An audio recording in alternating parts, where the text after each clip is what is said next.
everybody. Right, today I've come on, we have done a one swap, which has now been partnered up. So it's closed in the Crafting Divas group, but I wanted to show you how I packaged my one swap up and my one swap. So this is the first wand that I've done. Hopefully you can see it. It's a shaker wand. And I had great fun doing this and doing the background behind. And this is my second wand.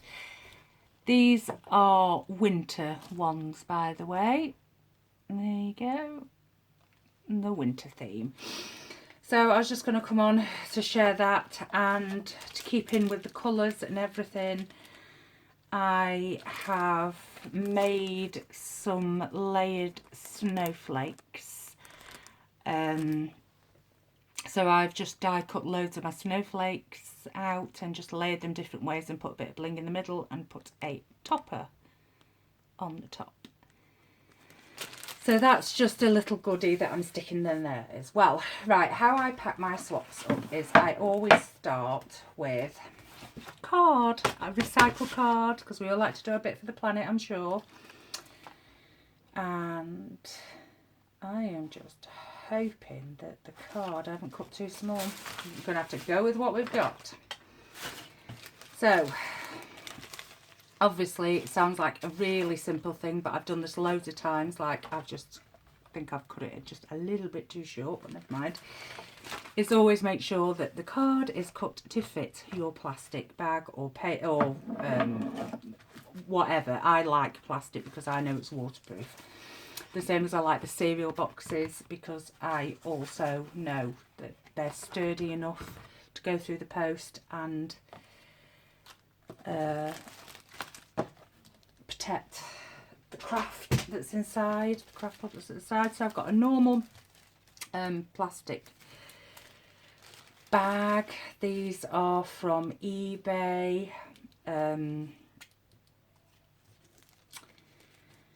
Because I've got loads. I know that's not doing much for the environment, but I had loads and loads of bags before, and I've just never really used them, so I am starting to use them up.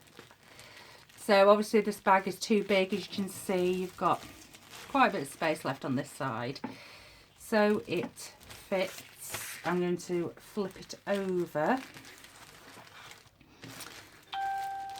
That's my phone. It's a notification, probably Facebook. Right, so I've just flipped it over and I'm just smoothing it out. Just so it's not wrinkled, it's nice and smooth. And we're just going to hold it with a little bit of sellotape.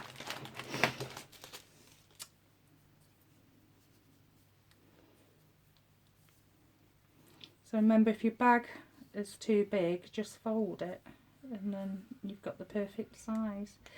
I'm sorry if you hear lots of banging. We're having building work done on our house at the moment. We're actually having a new roof, so you're probably going to hear the workmen banging around. I've just put a bit of sellotape just to secure it, just so it don't flip all over the place. There we go. So that's secured. There are your wands. Your wands are in your bag. And then we need a bag topper. So here's one that I stamped earlier. I always do it just a little bit bigger so I can position it, especially if I'm stamping, because then it gives me wiggle room that I can position it where I want. Actually, with the ones being so big, it could overhang this one. Right, I normally do mine 2 inches, how I do my bag toppers, and I just cut 2 inches. And then I score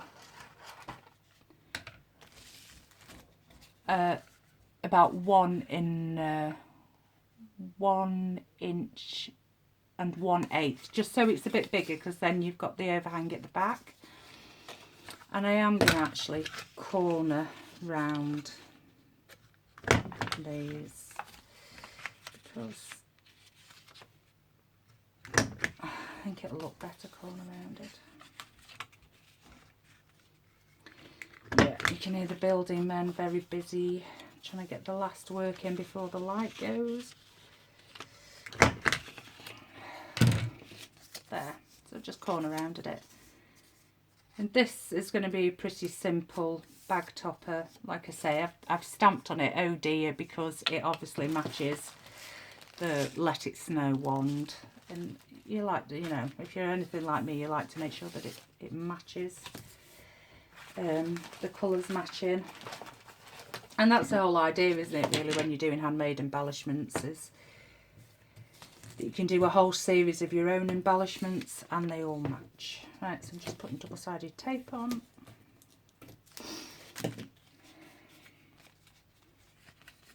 Remember, the shorter piece is the back.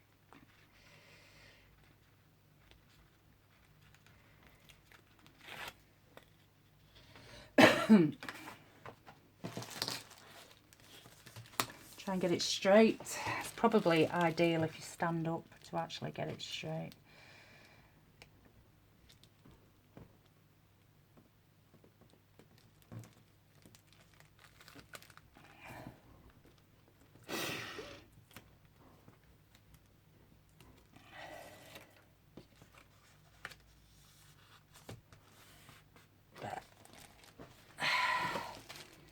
There we go. So there's the bag topper on the wand, and I have punched out a little deer, and I have stuck a teeny red gem on, just to make it look like Rudolph, because that again matches in with the stamp that I've used. And I'm going to stick him on, but I think I'm going to put something behind him because I think he looks a bit plain. Yeah, I'm going to put little snowflakes. So we're going to build a little embellishment. You don't need words because it already says "Oh dear" on the stamp, so I'm not overly worried about there not being a word there. There, so it looks like he's jumping, same as the stamp. Now I'm going to glue dot this on, and the reason I'm going to glue dot this on is because if the recipient wants to take it off, and they can take it off and they can use it again. So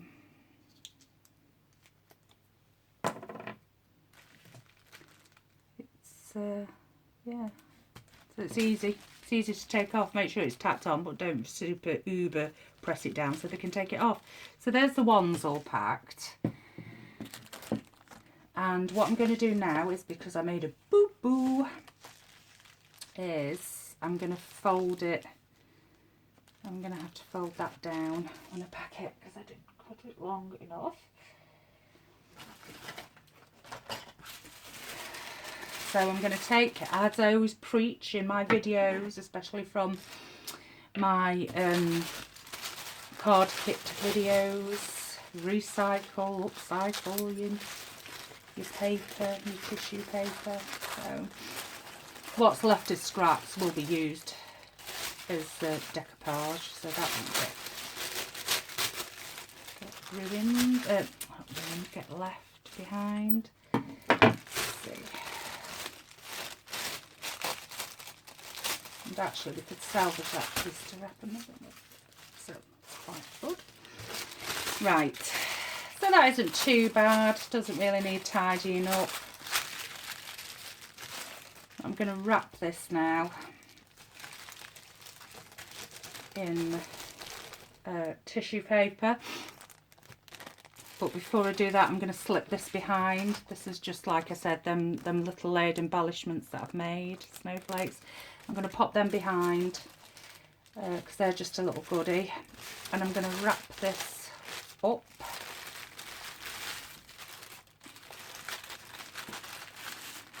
It's all nicely wrapped.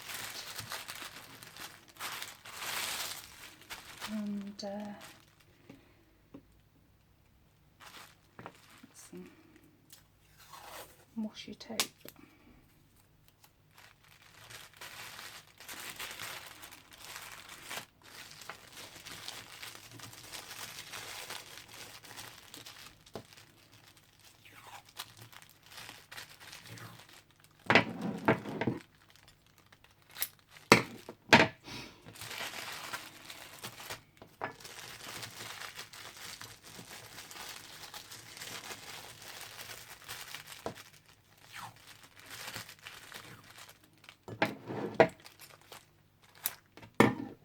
The next thing that will go into this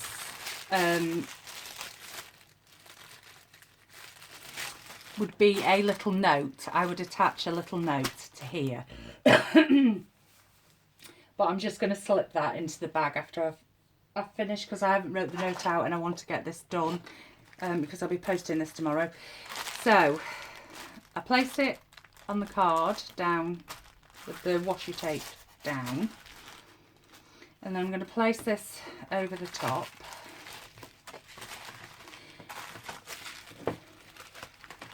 And you can wrap it in plastic if you would like as well, you know, the cellophane. But what I'm going to do is I'm going to trap it inside these two pieces of card. So one, I don't damage the tissue paper in the actual packaging. You know, the cello bag that it's packed in. Oop, and it slipped. And two, there's finger room for you to open the, there's finger room for you to open this then. If you see what I mean. There is finger room, so you're not going to, whoever gets this isn't going to have to slice all the way through the edges of the card and risk ruining what's inside, because believe you me ladies, that's happened to me before. I think that I've missed whatever my recipient's packed because they've put sellotape around all four sides to hold it in, and I just could not for love and for money, you know, actually estimate it. And I have actually gone into a swap before now because of that, so that can be a problem. Right, that's pretty snug there, but I just want to make sure that it is going to stay. And like I say, it's going to stay, and my recipient has got finger room to get to what's in there. So we're just going to butt this up there. There we go.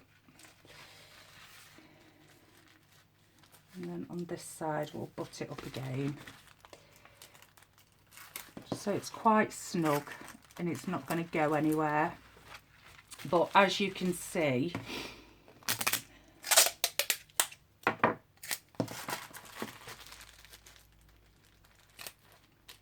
as you'll be able to see, my recipient, because this is really snug sleeve round it, can just take that out, just pull this and it will come out. So they're not having to cut round all the edges, risk cutting into the swap, because they've got finger room at the top and bottom to pull it out. So that is how I package mine. Obviously it should be a bit longer, but hey, I cut it a bit short. So that's how I package my swap up, and it was a nice swap this was. It was a Winter Wonderland wand swap, and it will go in here then.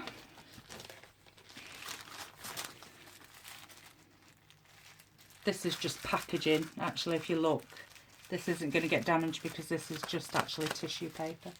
So that's absolutely fine. Nothing will get damaged. And you just pop it in. Seal it up. Write your address on. And I always say to people, it is best to write your return address on in case anything does happen in the mail and it doesn't get delivered to the recipient. I always stick my return address on the back just to make sure that I know if anything's happened it will get returned back to me. So there we go. I hope you like that nice nice video. I'm calling it nice. I don't know, do you think it's nice? I hope you like that, what I'm supposed to say is short video, but actually it's turned out to be 15 minutes long. Woohoo! Right, anyway, that's enough of me waffling, and I'll be back soon with some unicorn kit project shares. Okie dokie, thank you very much for watching. Bye.